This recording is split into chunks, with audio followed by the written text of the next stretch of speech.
Twist में आपका स्वागत है। और आज की कहानी में आप लोग सुनने जा रहे हैं ब्रिटिश राइटर हेक्टर मनरो का लिखा हुआ एक short story the wolf part 2। I hope you guys will definitely enjoy this story. So, let's start the story.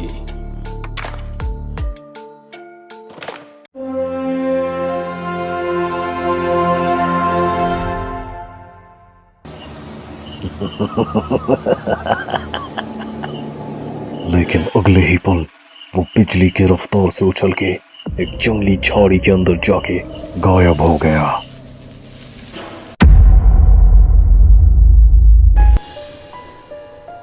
बहुत ही अजीब है, उठ के खड़े होते होते वैनशील ने कहा। ठीक इसी वक्त उसको याद आ गया कनिंघम की बातें। हमारे जंगल में एक जंगली जानवर है। तुरंत वो घर की तरफ वापस रवाना हुआ। मन ही मन इस अजीब से जंगली लड़के की रहस्य को सुलझाने की कोशिश करने लगा।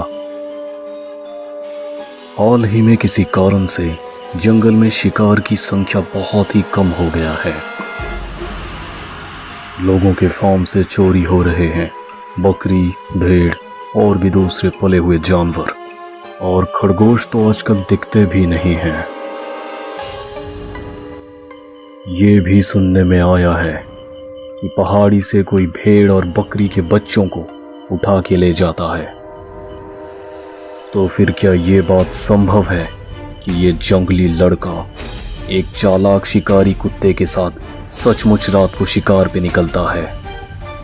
उसने कहा था कि रात में वो 4 पैरों पे शिकार करता है, लेकिन उसने ये भी समझा दिया था कि कोई भी कुत्ता उसके आसपास भी नहीं भटकता, और रात में तो बिल्कुल भी नहीं।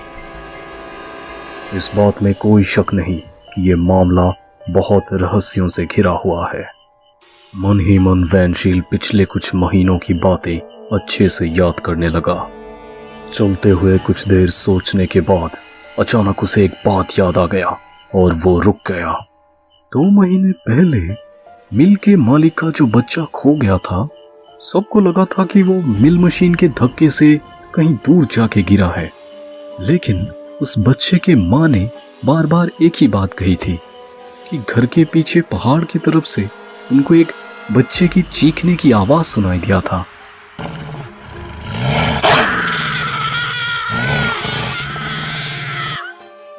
ये बात विश्वास योग्य नहीं है, लेकिन उस जंगली लड़के को ऐसा नहीं कहना चाहिए था कि आखिरी बार उसने 2 महीने पहले इंसान के बच्चे का मांस खाया था।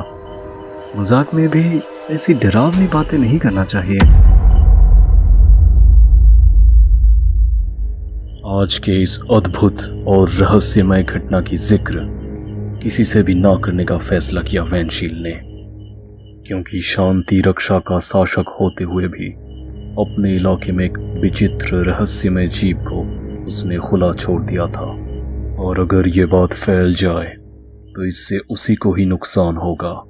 ऐसी भी संभावना है कि खोए हुए भेड़ और दूसरे जानवरों के लिए उससे ही जुर्माना लिया जाएगा।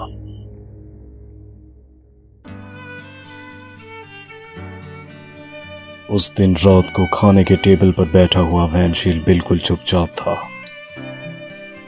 उसको इतना चुपचाप देखकर उसके आंटी ने पूछा, क्या बात है वैनशील, तुम इतने चुपचाप क्यों हो?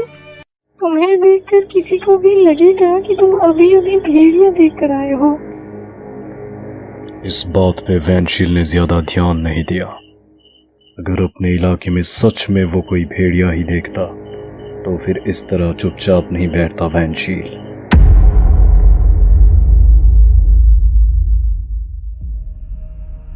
अगले दिन सुबह ब्रेकफास्ट के वक्त वैनशील समझ गया था कि कल के उस अजीब घटना की एहसास अभी भी उसके मन से पूरी तरह से नहीं निकला है।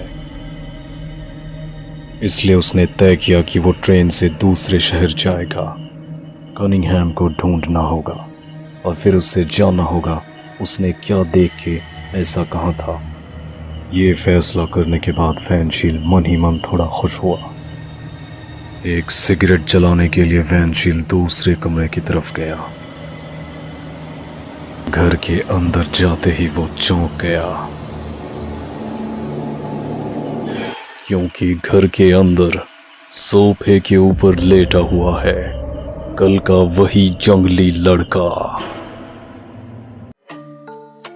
आगे की कहानी सुनने के लिए इस चैनल को सब्सक्राइब करके बेल नोटिफिकेशन को ऑल पे सेट करो, ताकि हमारा लेटेस्ट अपडेट आपसे मिस ना हो सके।